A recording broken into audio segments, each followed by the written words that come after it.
नमस्कार. माझ्या ज्योती गोसावी नावाच्या धार्मिक आध्यात्मिक यूट्यूब चॅनलवरती आपणा सर्वांचे स्वागत आहे. लाईक करा, शेअर करा, सबस्क्राईब करा. आता आपण पाहत आहोत रुक्मिणी स्वयंवर अध्याय 12वा.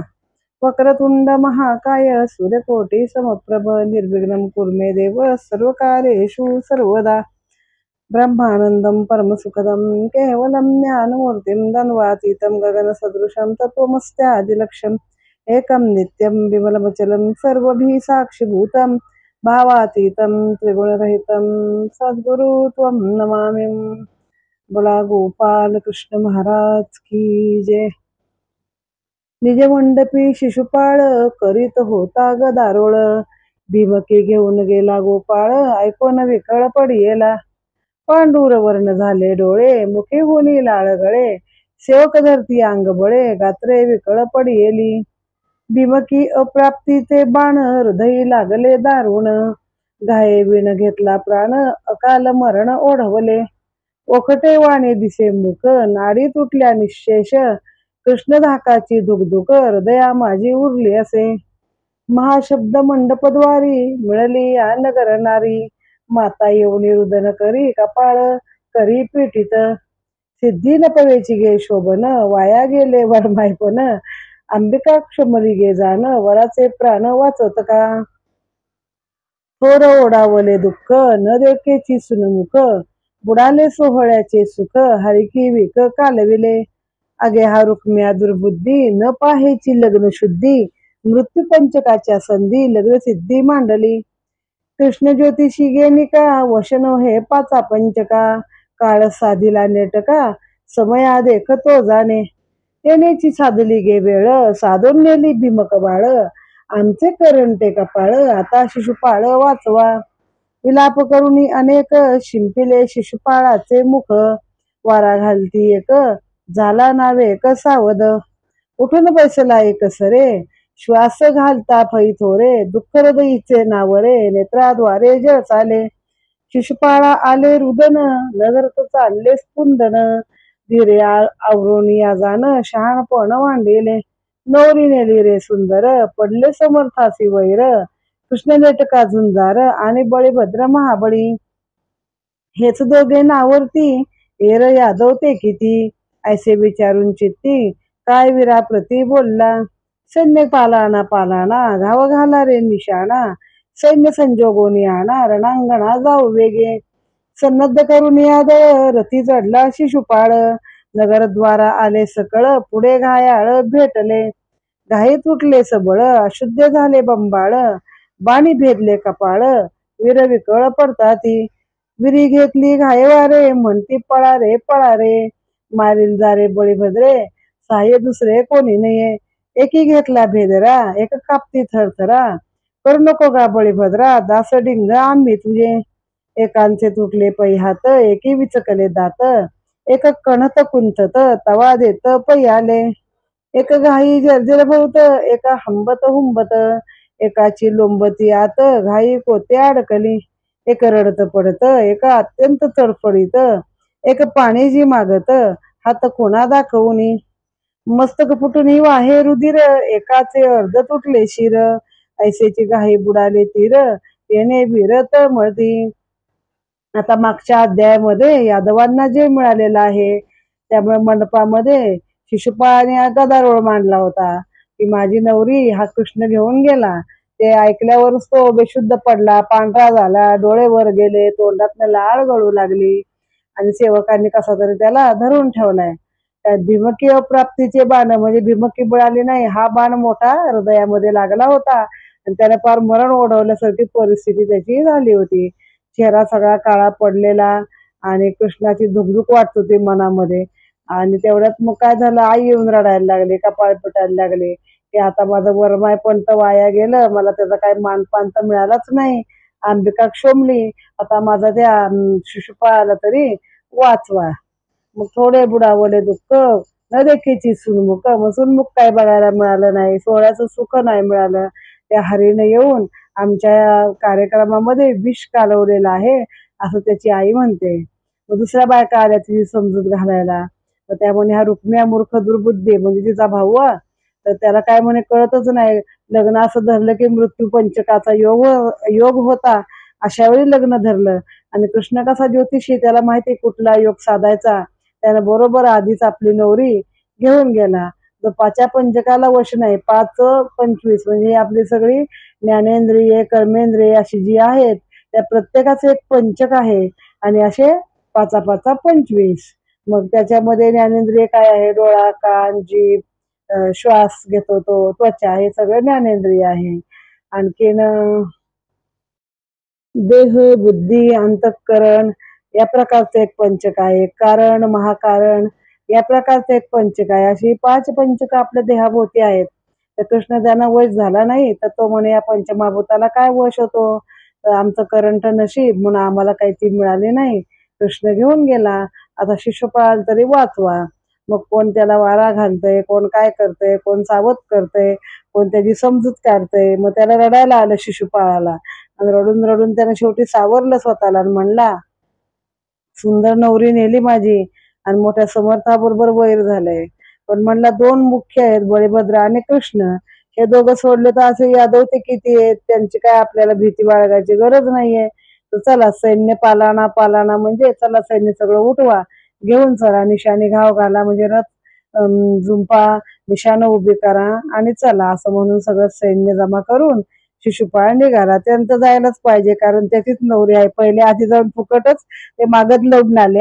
अंग वंग कलिंग महागत हे सगळे लढले. आणि मूळ जे सैन्य ह्याचं आहे ते मात्र अजून गपचूप बसलेलं आहे. मग त्यांना काय झालं, ते समोर सगळे दुःख जखमाने भरलेले आणि बळीरामाला घाबरलेले सगळे पळत येणारे दिसले. कोणाच्या कपाळात बाण गेलाय, कोणाचा हात तुटलाय, कोणाचा पाय तुटलाय, कोणाची आतडी बाहेर आलीत, कोणाचं डोकं फुटलंय. आणि असे सगळे ते बळीरामाच्या भीतीनं बळीरामा वाचव वाचव म्हणून पळत आहे. मस्त फुटोनीव आहे धीर. मग ते काय म्हणतात बघा, भले गौरविले वराडी, किती गेली लेणी लुगडी, एक नागवी उघडी, मेली मडी वळती. घायाळा घालून ओढणी, धनुष्यदंडाच्या आडणी, उचलून दोघी चौघी जणी वीरश्रेणी आणल्या. एक मार्गी झाले पुरे, एकाचे आपटले आणले खटारे, वीर आपटले जी वीरे, बळीभद्रे मारिले. राय खोचले मुकुटाचे, अत्यंत प्राण विकळ त्यांचे, सेवक उचलती पायाचे, ढाळे मोर कुंचे वारती. देखून दचकला शिशुपाळ, धाविंदले त्याचे दळ, राजे मारले सबळ, प्रबळ बळ यादवांचे. युद्धी झाले परांमुख, राजे बंगले अनेक, आले जरा संदाजिक, मोडले कटक घेऊनी. भेटला शिशुपाळ सन्मुख, अत्यंत कोमाईले मुख, बुडाले सोहळ्याचे सुख, हृदय दुःख अभिमुखीचे. दुःखे मुख काळवणले, दोन्ही ओठ वाळले, लाजान बोलवे बोले, ते देखिले जरासंधे. मग म्हणे पुरुष पंचानना, व्यर्थ खेद का करसी मना, प्राप्ताची गणना, आदिन कोणा पैपाही. संसार म्हणजे खांबसूत्र, 84 लक्ष पुतळ्या विचित्र, त्याचा सूत्रधारी ईश्वर, त्याच्या इच्छेवर तिजे. आपण राहून या दूरी, हलवी प्राचीनाची दोरी, भूते तदनुसार सारी, निज व्यापारी वर्तती. तेथे सुख दुःख निजतंत्र, मांडून ठेविले स्वतंत्र, तेथे तिये गतिपात्र, अहोरात्र होता ती. येथे यश आली याचे सुख, अथवा अपेशाचे दुःख, अहमपणे मानती मूर्ख, करता देखतो नव्हे.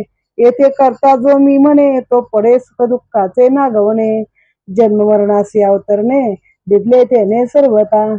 अहंकर्तेपणाचा भावो, तोची सुख दुःखासी ठावो, जन्ममरणाचा निर्वाहो, तेने पाहावो होतसे. या लागी अहंकर्तव्यता, मनीन धरावी सर्वता, भिवकी प्राप्तीची व्यथा, दुर्गमता येऊनेदी. ज्ञाची पाहे पा केवळ, तेवी साक्षी निदळ, युद्ध केले 17 वेळ, एक वेळ जय आला. भंग झाली याचे दुःख, अथवा यश आली याचे सुख, हे न मानून या देख यथा सुखे वर्तावे. एवं सुख दुःख जे आहे, ते तव काळाधीन आहे, तो काळ ज्यासी सहाय्य होये, त्याची लाहे यशाते. आजी तुझ युद्धासी जाता, यश नाही गा सर्वथा, काळ सहाय्य श्रीकृष्ण नाता, झाला तत्वता निज बळे. काळ सहाय्य झाले पणी, प्राप्त झाली बा रुक्मिणी, मद सकट राजे रणी तृणप्राय जिंकिले. मग आता त्याला सगळं जेव्हा कृष्णानं ठोकलं धरून ना, तेव्हा त्याला आता तत्वज्ञान सुचलंय. कुणाला? जरासंधाला. की त्यानं बघितलं सगळे राजांची परिस्थिती, कुणाला धनुष्य अडकून ओढत आणलंय, कुणाला चौघांनी ओढत आणले, कोण मेल्या माड्यासारखे आलेले आहेत, उघडे नागडे, अशी प्रत्येकाची परिस्थिती झाली आहे. आणि ती बघून तो दचकला मनामध्ये शिशुपाळ. मग जरासंधाने त्याला सांगितलं, बाबा हे जे म्हणजे तू दुःख नको करू. शिशुपालाचं तोंड वाळलं, ओठ वाळले, लाज वाटायला लागली स्वतःच्या पुरुषार्थाची. तेव्हा त्याला जरासंध बोलतो की संसार हे एक खांबसूत्र आहे आणि 84 लक्ष योनी आहेत आपल्या, तशा त्या पुतळ्या आहेत विचित्र. त्याचा सूत्रधारी ईश्वर आहे. आपल्या मनाचं इथं काही चालत नाही, तर त्याच्या इच्छेनं जे काही होणार असतं तेच होतं. तो स्वतः दूर राहतो, पण आपल्या प्राचीनाची दोरी हलवत राहतो आणि त्याच्यानुसार आपल्याला वागावं लागतं, कर्तव्य करावं लागतं. जोवरी असावे संसारी तोवरी प्राचीनाची दोरी, असं आहे. त्याच्यानुसार तो त्याला सांगायला लागला की आज त्यांना काळ साह्य आहे, त्यांची वेळ आहे, म्हणून ते जिंकले आहेत. तू आता लढायला गेलास तरी तू अपयश घेऊनच माघारी येशील. त्यापेक्षा तू काय आता जाऊ नकोस. आणि जरी भीमके तुला हाती मिळालं नाही तर त्याचं दुःख काय तू मानू नकोस. माझीच वेळ बघ ना, मी म्हणे 17 वेळा त्यांच्याशी युद्ध केलं होतं, एक वेळ मला जय आला, तरी पण जय आलाच नाही त्याला. कृष्ण इकडे द्वारकेला नगर बसवलं त्याने, तो काही त्याच्या हाती सापडलाच नाही. तर म्हणे आता काय तू जाऊ नको, आता जर युद्ध करशील तर सगळ्या वीरांना तुझ्या अपयश येईल. काळ सहाय्य झाले, पण त्याला काळ सहाय्य झाला म्हणून त्याला रुक्मिणी मिळाली आणि माझ्या सकट सगळ्या प्राण्यांना त्यानं राजांना सगळ्या जिंकलेलं आहे. तोवरी युद्ध करशील काही, वीर जोडीचे येतील घाई, योद्धे पडतील काही, जवा नको नाही काळ, तोवरी काय करशील बळ, सिद्ध न पळेगा सकळ, श्रम केवळ पावशील, या लागे धीर धरी शहाणपणी, दव होय काळ साह्याची मांडणी, मग यादव जिंकवणार दक्षिणी, केवी रणी राहतील, या परी राजमित्र जरासंध, करते शिशुपाळासी बोध, मग सांडोनी युद्ध क्रोध निज नगरासी निघाला. मग म्हणला काही शहाणपणा नाहीये, परत ये, असा त्याला बोध केला आणि परत जाऊन त्याला शिशुपाळाला माघारी घेऊन गेले आहे. शिशुपाळाचे युद्धात जीवेची घेता कृष्णनाथ, आजीचा चुकविला जी अनर्थ, हिच मानित दमघोष, तो म्हणे जरासंधासी, उत्तीर्ण नव्हे उपकारासी, तुवा वाचविले शिशुपाळासी, पुत्रदानासी तू दाता, असे मानून या सुख, परतला जी दमघोष, घेऊन सोयरे सेवक एक एक परतले, युद्धी यादवी मारता, उत्तीर्ण नव्हे उपकारासी, तुवा वाचविले शिशुपाळासी. म्हणजे काय झालं, तो परत आला ते बरंच वाटलं त्याच्या वडिलांना, दमघोष राजाला. शिशुपाळाला जरासंधाला म्हटला, बाबा रे, त्याला परत आणलंस ते बरं केलं, नाही तर आज कृष्णाने काही याचा जीवच घेतला असता म्हणे. तर जाऊ दे, तुझे उपकार आहेत माझ्यावरती की माझ्या पुत्राचं दान तू दिलेलं आहेस. मग म्हणे युद्धी यादवी मारता, राजे उरले जे झुंजता, तीही मानून या हिता, मग सर्वता निघाले. काही जर नेनो किती, नागविली सैन्य संपत्ती, आपल्या लिया नगराप्रती वेगळे भूपती निघाले. मग परतला शिशुपाळ, राजे चालले प्रबळ, रुक्मिया कोपला प्रबळ, सन्नद्ध दळ तेने केले, दूरगणी होय विन्मुख, तेव्हाची त्याचे काळे मुख, कवन वाचल्याचे सुख, घेऊन भीक मरावे. जरासंध शिशुपाळ देखता, सकळ राजे ऐकता, उभा करून भीमकी पिता, थोर गरजता झाला तो, तुम्ही सांडले पुरुषार्था, मी तव नेऊन दी राजदुईता, रणी जिंकोनी कृष्णाता, भीमकी आता आणीन, कृष्ण विभांडोनी बाणी, हिरोन्नानीच रुक्मिणी, तरी स्वधर्म सांडिजे ब्राह्मणी, मज लागोनी ते दोष, जे करती साधू निंदा, त्या पापाची मजा आपदा, रणीन जिंकता गोविंदा, जरी मी नुसता परतेन, विद्या होऊन गर्वा येती, विठ्ठल कुणी गुरुसी निंदती, तै तै पापे मग मला होती, जरी मी श्रीपती न जिंके. आता हे राजे आपल्या आपल्या नगराला परत निघाले. आता काही युद्ध करण्यात अर्थ नाही, अनेक सैन्य मेलं, अनेक संपत्ती गेली आपली, आता आपल्याला काय करायचंय, बस झालं युद्ध. मग रुक्मिया काय ऐकायला तयार नाही. जरासंध, मागध, शिशुपाळ सगळे परत निघाले. मग रुक्मियानं आपल्या बापाला उभं केलं आणि त्याला म्हणला, तुम्ही तर पुरुषार्थच आणला म्हणे, तुम्हाला काही वाटतच नाही, पण मी मात्र माझी बहीण अशी नेऊन देणार नाही, मी तिला घेऊन येईन. मग म्हणला, ब्राह्मणाने आपला स्वतःचा धर्म सोडल्यावर जी पाप लागतात ती सगळी माझ्या माथ्यावर पडू देत, जर का मी रुक्मिणीला घेऊन आलो नाही. आता ते अनेक शपथा वाहिल्यात त्यानं. जे साधूंची निंदा करतात ते पाप जर मी रणामध्ये त्या गोविंदाला जिंकलं नाही तर मी पुन्हा ते म्हणजे ती पाप माझ्या माथी पडावेत. लोकांना विद्या मिळाली की खूप गर्व चढतो आणि मग गुरुचीच आपल्या निंदा करतात. तर अशा लोकांची जी पाप आहेत ती माझ्या माथी पडावीत, जर का मी श्रीकृष्णाला जिंकलं नाही तर. केवळ पूज्य माता पिता त्याचे पुत्र हा नेला था, ती पापे मजसी आता, जरी श्रीकृष्ण नाथा न जिंके मी. देखुनी साधू संतांसी जनासी दोषारोपिती त्यासी, ती पापे मजसी जरी कृष्णासी न जिंके. कृष्ण न जिंकतारणी घेऊन न येता रुक्मिणी, पुरी न प्रवेशे कोंडणी, मुख परतोनी न दाखवी.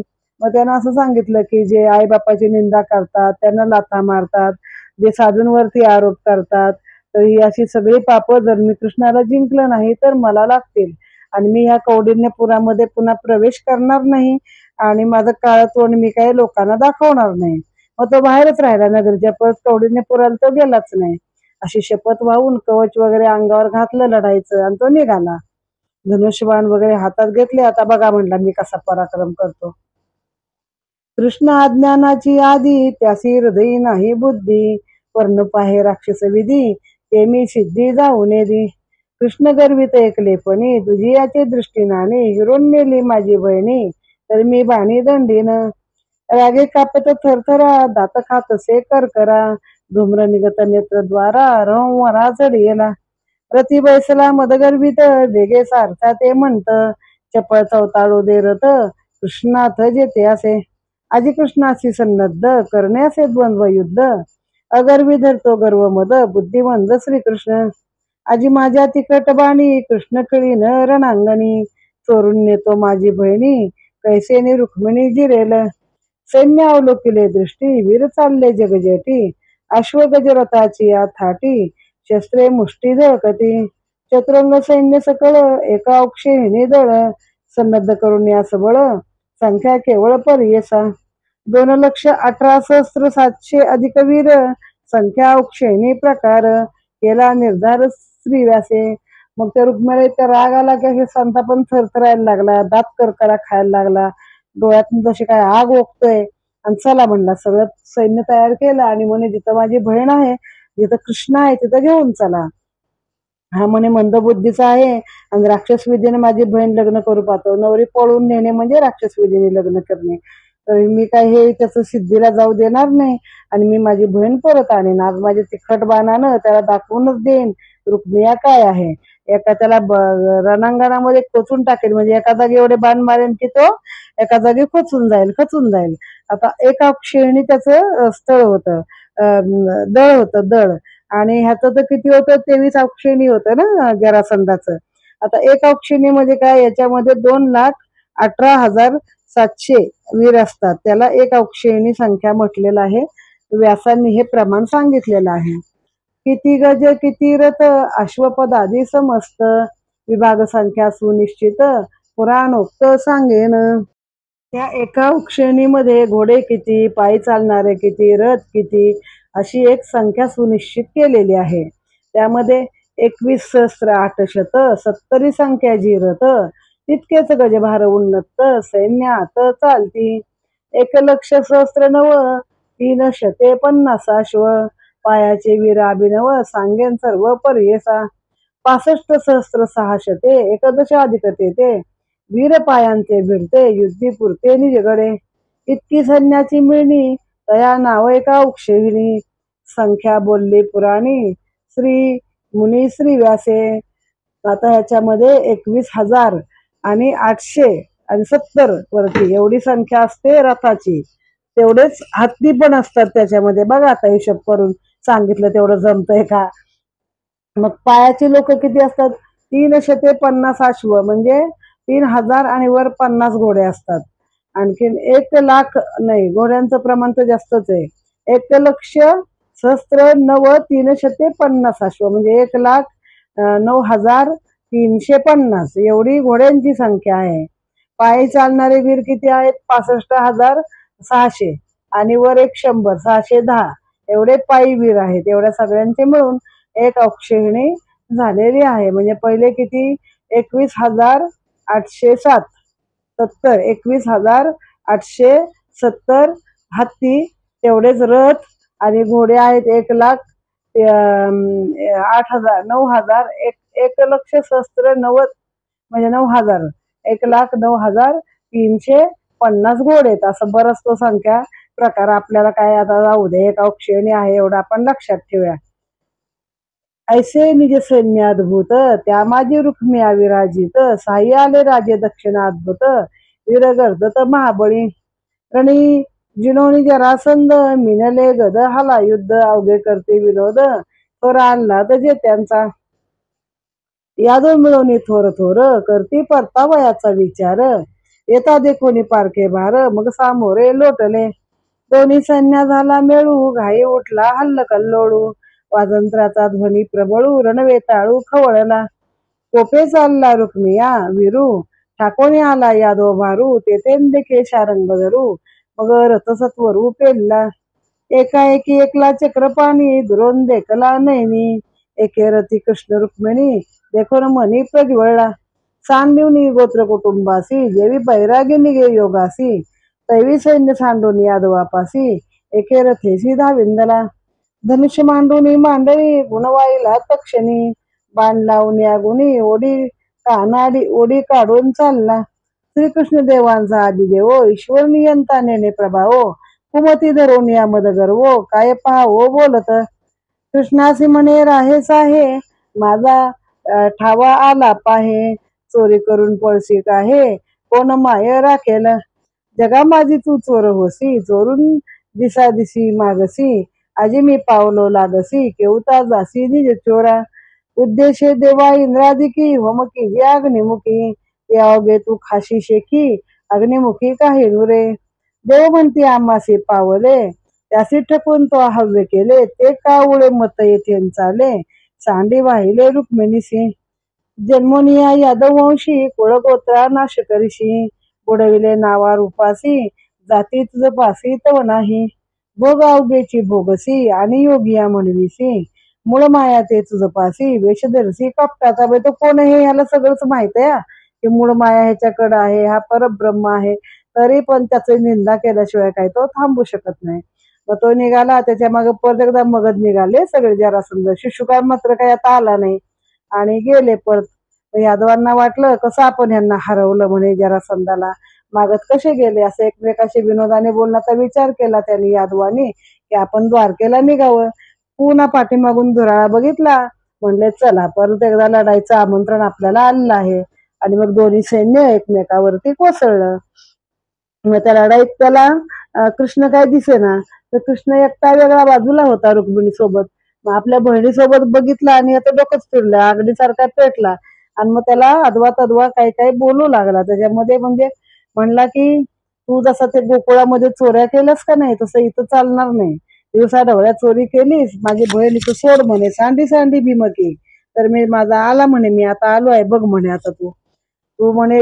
जे होम हवन होतं का नाही तर त्या होमाचं म्हणे सर्व देवांच्या नावाने टाकलेलं असतं हव्य भाग तो तू एकटाच खातो आणि देव म्हणतात बिचारे आम्हाला पावलं आता ह्या श्लोकाचा संदर्भ आहे कुठं माहितीये का आकाश पती तत्वय यथा गच्छती सागरा सर्व देव नमस्कारम केशवम प्रति गच्छती जसं आकाशातनं पाणी पडलं मग ते कुठेही पडू दे शेवट ते सागराला मिळतं तसं सगळ्या देवांना कुणालाही हव्य भाग दिला हवन दिलं तर ते शेवटी श्रीकृष्णाला पावतं आणि जेव्हा आपण देवांना कुठले नैवेद्य दाखवायचं तर शेवटी हे म्हणायचं म्हणजे आपलं सगळं ते कृष्णाला कळून जातं देवांना म्हणे तू फसवलंस तुला कुळगोत्र आहे का तू कोणाचा कोण सगळे भोग भोगतोस तरी स्वतःला योगी म्हणवतोस मूळ माया तुझ्यापाशीच आहे वेश कपटाचा धरून तू ठकवतोस सगळ्यांना तुझी या कपटाची झाडणी करावया आलो मी गुणी झाडणी करीन रणांगणी जणी पळवून जाशील सांडी सांडी माझी बहिणी नाहीतरी कोचिन ती कटबाणी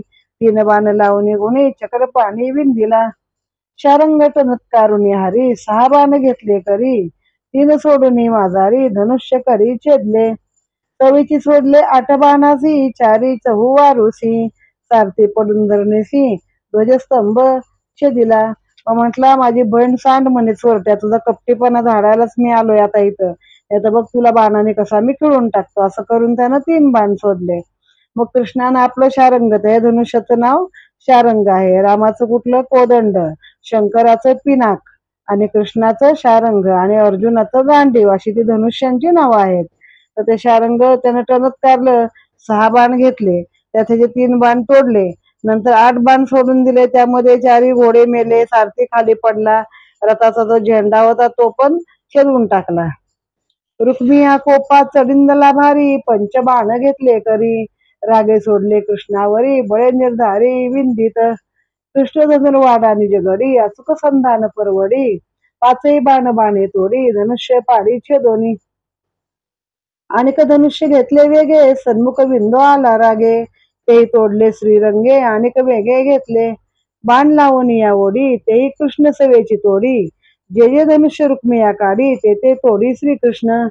धनुष्य घेतले घावटाळुनी, अग्निअस्त्र लावले गुणी, धूम्र कोंदरा दिशा व्यापुनी, ज्वाळा गगनी न समाती, पर्जन्यास्त्र सोडले हरी, मेघवर्ष 3 सळा भीतरी, अग्निशांत क्षणा माझारी, वेगे हरी केला असे. पुन्हा कृष्णानं 5 बाण घेतले, नाही ह्याने 5 बाण घेतले आणि कृष्णावरती सोडले रुक्मियाने. मग कृष्णानं काय केलं, कृष्णानं त्याच्या हातातलं धनुष्यच छेदलं. प्रत्येक वेळी जेवढे जेवढे धनुष्य तो घेईल तेवढे तेवढे धनुष्य त्याने छेदून टाकले. 5 बाण तर टाकलेच, परत धनुष्य पण छेदलं. असे अनेक धनुष्य त्याने घेतली, तेवढी धनुष्य कृष्णाने त्याच्या हातात घेण्यापूर्वीच तोडली. मग एक धनुष्य त्याने कसं बस कृष्णाला चुकवून हातामध्ये घेतलं, त्याच्यावरती बाण स्थापित केला आणि त्याच्यावरती आग्नेयास्त्र स्थापन केलं. त्यानुसार सगळीकडे धूर कोंदला सगळीकडं, आणि त्या ज्वाळा अशा उठल्या की त्या आकाशापर्यंत भिडू लागल्या. मग आता ही आता सगळी आली अस्त्रांची लढाई, जी नवनाथ पोथीमध्ये पुष्कळ आहे बघा.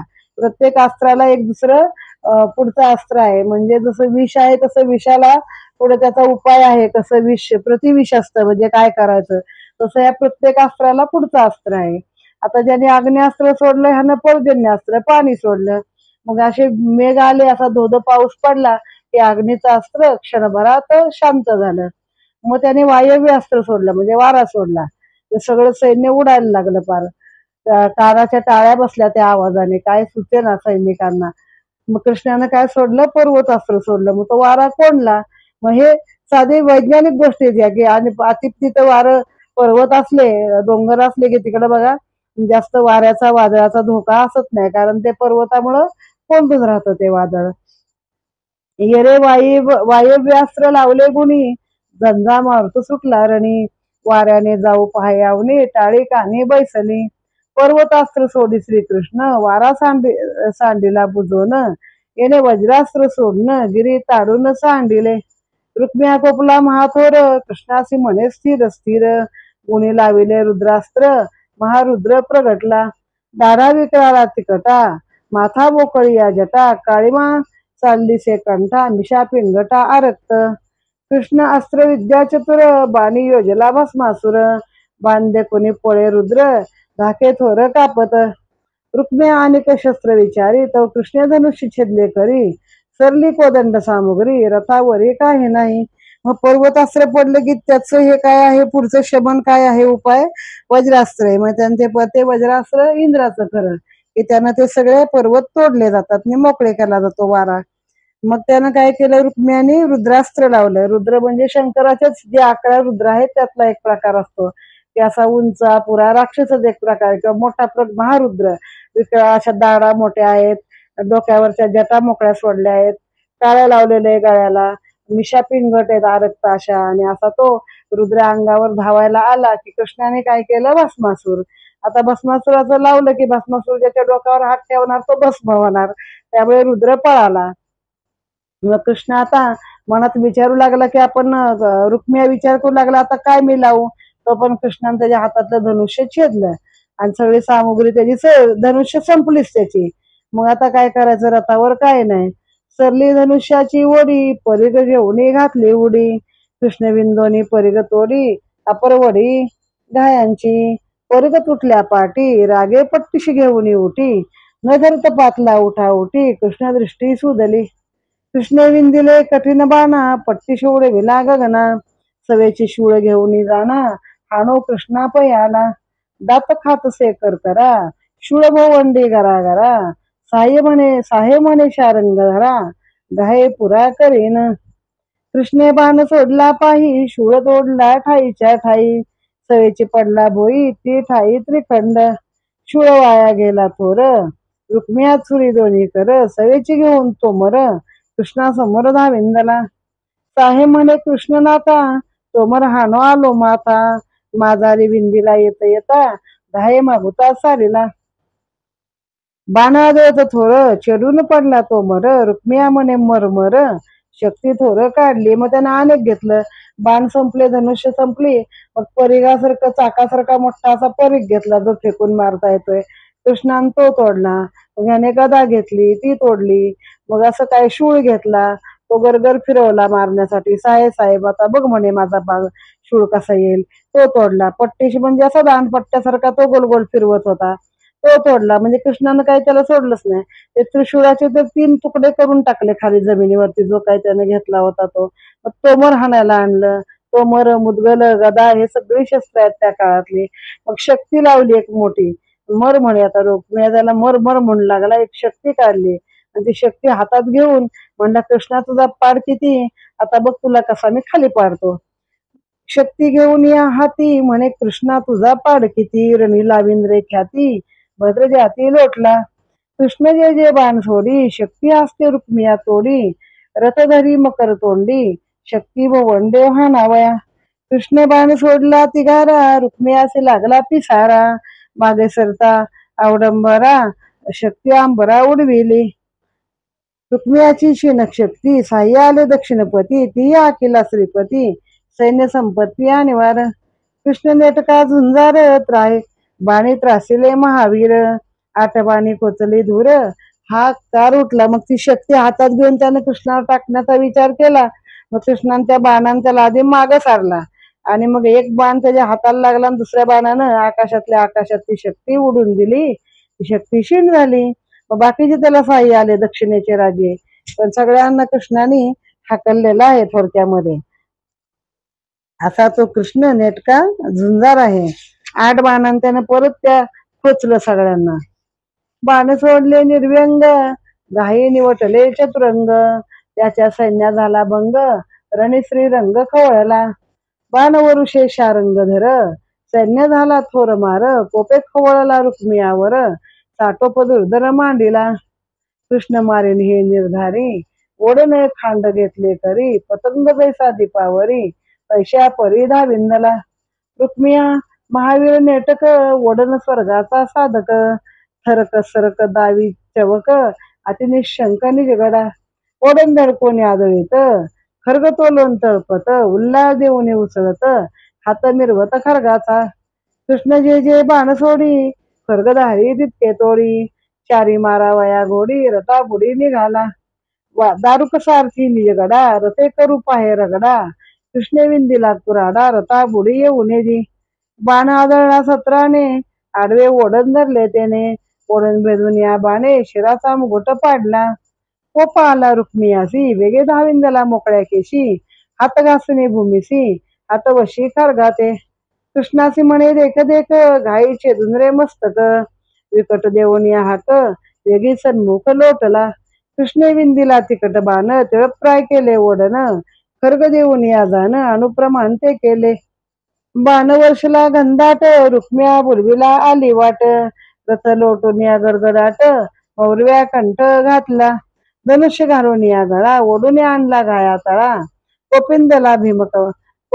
कापिंदली भीमक बाळा घनसावळा देखत असे मग ही सगळी युद्ध सामुग्री संपल्यावरती त्यानं काय केलं तलवार घेतली खांडा म्हणजे तलवार आणि वडण म्हणजे ढाल ढाल तलवार घेऊन लागला गोल गोल गोल गोल फिरायला आणि ये म्हणे तुला बघतोच आता ये म्हणे असं कोण अगदी उसळून बिसळून उड्या मारून आपण जे बघतो ना मिरवणुकी पुढे ते डोळ्यासमोर आणा तसा गोल गोल गोल गोल वीर फिरतो तसा हा फिरत होता आणि रथाच्या खाली यायला बघत होता म्हणजे घोडी मारण्यासाठी घोडी मारले की रथ पडला की कृष्ण सापडला असं आणि त्याचा सारथी पण असा भारी होता दारुक की तो त्या रथाखालीच त्याचा रगडा करायला बघत होता की येऊ दे रथाखाली याला चाकाखालीच घेतो असं चाललेलं आणि कृष्ण त्याच्यावर होता, त्यानं कुऱ्हाडीने त्याचे ते बाण सगळे काय जे होतं ते तोडलं, की जेणेकरून त्याला रथाखाली काही येऊ दिला नाही.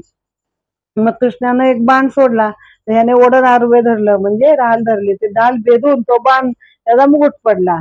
मग त्याचे केस बीस मोकळे सुटले. मग त्याने ते टाकले आणि त्या ओढणाचे इतके तुकडे केले खंडप्राय आणि तलवारीचे, की अणूचा शब्द दिला इथं. म्हणजे आपल्या पूर्वजांना बघा अणू रेणू हे तेव्हा माहित होते.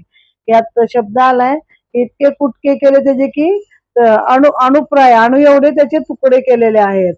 मग तो खाली उतरला आणि हाताला हात घासून मल्लयुद्धासाठी त्याला आव्हान द्यायला लागला, की आता मल्लयुद्ध खेळ माझ्याशी. त्याच्या हातातलं खडग छेदून या दानं अणुप्रमाण ते केले, म्हणजे अणू एवढे छोटे छोटे केले. मग त्याच्या गळ्यामध्ये सरळ धनुष्य टाकलं आणि त्याला ओढून घेतला स्वतःच्या जवळ. आता हे बघून ते भीमक बाळा कापायला लागले थरथर, की आता हा माझ्या भावाचा शिरच्छेद करील आणि आता कसं काय होईल म्हणून त्या तोंडाकडे ती बघत होती. दाटून आणले जी क्रोधा, झळपळीत काढली गदा, म्हणे करणे याच्या शिरच्छेदा, येरी गदगदा कापत असे. काही न बोलवे सर्वथा, म्हणून ठेवला चरणी माता, कृपाळवा जगन्नाथा, यासी सर्वदा न मारावे. कृष्ण म्हणे परतीसर, येणे निंदा केली थोर, याचे छेदिन मी शिर, म्हणून शस्त्र उचरले. तिकट देखोनी शस्त्रधारा, चरण सोडीच सुंदरा, बोलो मी मृदू मंजुळ उत्तरा, गदाधरा विनविले. सुरा तू दुर्धर, योगिया माझी योगेश्वर, विश्वनियंता ईश्वर, वेदा पार न कळेची. ऐशियाची तुझ युद्धी, आवळू पाय हा अहमबुद्धी, पिता अवगुणी तू ते निंदी, होय अपराधी सर्वता. हा अभिमानिया मार्शिरणी, माय प्राण सोडील तक्षणी, होईल लौकिक टेहणी, बाहेर येथून तुटेल. जेथून उठे निंदा क्रोधू, त्या लिंग देहाचा करी छेदू, मारू नको ज्येष्ठ बंधू, लोक विरुद्ध न करवे. धरलिया कृष्ण कास, द्यावा दो पक्षी उल्हास, नांदवावे सावकाश, येथे तेथे समत्वे. न धरत चालले स्पुंदन, नेत्रे लोटले जीवन, झाले कृष्णचरण क्षालन, जगत जीवन हा सिंधला. देखोनी बोलाची चतुरी, मग उचलली दोन्ही करी, आलंगिली प्रीती थोरी, बंधून मारी सर्वता.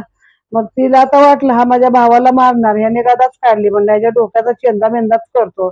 मग रुक्मिणी थरथर कापली आणि त्याच्या पायावरती आपलं डोकं ठेवलं आणि म्हणे माझा भाऊ एवढा तू मारू नको. कृष्ण म्हणला सोड सोड, ह्याने फार निंदा केली, ह्याला काय मी आता सोडत नाही, तू सर माघारी. मग ती म्हणायला लागली की माझी माय प्राण देईल ह्याचा जीव घेतलास तर, माझा बाप काय करेल म्हातारा, मग माझं माहेर तुटल इथपासून. तर कृष्ण याला मारू नको, तर याचा जो अभिमान आहे ना त्याच छेदन कर, तुझा लिंगदेह अभिमान रूपी असेल तो मार, माझ्या भावाला काही मारू नको. डोळ्यातून एवढे अश्रू वाहिले की कृष्णाच्या पायावर त्याचा अभिषेक झाला. मग कृष्णानं जवळ घेतली तिला हसून आणि म्हणला नको काय काळजी करू, मी तुझ्या बंधूला काही मारत नाही, पण काहीतरी शिक्षा करणारच. मस्तक वपना आना पाणी, नाही आडना विहिरवाणी, ढाला वाटेची वाटवणी, विनोद मेहुणी मांडीला. अर्ध खांड अर्ध मिशी, पाच पाट काढले शिशी, विरूप केले रुक्मियासी, गळा रथेसी बांधिला. रुक्मिणीसी म्हणे श्रीकृष्ण, पाहे बंधूचे वदन, वेगे करी लिंबलोण, सकळ जन हासती. रुक्मियाचे विरूप करण, या परी करी श्रीकृष्ण, बळीराम येऊन आपण बंद मोचन करील त्यासी. परिहार मिशे प्रबोध, भीमकेशी करला हाला युद्ध, एका जनार्दनी विनोद, परमानंद प्रगटेल. मग आता बघा त्यानं काय म्हणलं, त्याला काहीतरी शिक्षा देणारच आहे. त्याचं डोकं बोडकं भादरा त्याचं म्हणे, इथं आड नाही विहीर नाही तर रस्त्यावर पडलेलं असतं ना खड्ड्यातलं वगैरे पाणी, ते घेऊन या म्हणे वाटेवरचं. असा मेवण्याचा जरा म्हणे विनोद करतो आता मी. अर्ध खांड अर्ध मिशी, म्हणजे अर्धी दाढी आणि अर्धी मिशी काढायची आणि 5 पाट डोक्याचे 5 पट्ट्या काढायच्या. आता लोक फॅशन म्हणजे करतात ना, तर त्या काळामध्ये शिक्षा होती. असं करून त्याला गळ्याला बांधून त्याला रथाला बांधलाय. आणि मग आता पुढच्या अध्यायामध्ये स्वतः बळीराम येईल आणि त्याला प्रबोध करेल भावाला पण, की करू नको बाबा, असा आपला मेहुणा आहे शेवटी. आणि रुक्मिणीला पण बोध करेल की रुक्मिणी स्वतः कसं वागलं पाहिजे. आणि इथे हा अध्याय अशा रीतीने समाप्त झालेला आहे. इथे श्रीमद भागवते महापुराणे दशमस्कंदे हरिवंश संहिता संबते रुक्मिणी स्वयंवरे रुक्मिया पराभव नाम 12 अध्याय गोढा. श्रीकृष्णार्पण नमस्तु.